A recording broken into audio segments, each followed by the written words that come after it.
বিধানসভা কেন্দ্রের অন্তর্গত অরবিন্দনগর গ্রাম পঞ্চায়েতে আজকে শাসক দলীয় প্রধান শ্রীমতী মীরা দেবনাথ উনি আজকে বিজেপি দল ত্যাগ করে ওনার সঙ্গে আরো 5 পরিবারের 19 জন সর্বমোট 19 জন আজকে বিজেপি দল ত্যাগ করে কংগ্রেস দলে সামিল হয়েছেন।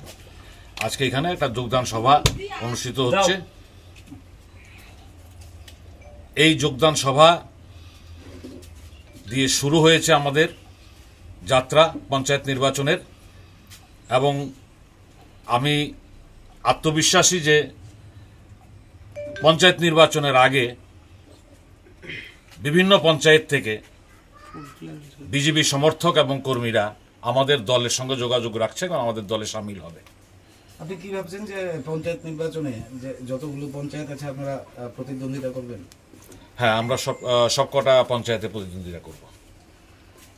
বিশেষ করে আমরা কয়েক বছর ধরে যেটা লক্ষ্য করতে পারছি, বিশালগড়ের যে মূল কংগ্রেস ভবন সহ বাকি যে কংগ্রেস অফিসগুলো ছিল অধিকাংশই বন্ধ রয়েছে। আপনাদের কি পঞ্চায়েত নির্বাচনের পূর্বে সেই ধরনের কোনো পরিকল্পনা রয়েছে সেই অফিসগুলো পুনরায় খোলার উদ্যোগ নেওয়া? না, সেগুলো আপাতত আমাদের কনসিডারেশনে আছে।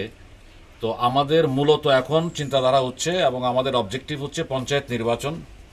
প্রতিটা ওয়ার্ডে আমরা প্রার্থী দেব, প্রতিটা পঞ্চায়েতে, জেলা পরিষদে এবং পঞ্চায়েত সমিতিতে, বিশালগড় পঞ্চায়েত সমিতিতে আমরা প্রার্থী দেব। আপাতত এটা আমাদের অবজেক্টিভ। আর পার্টি অফিস খোলাটা নিয়ে সেটা আমরা আমাদের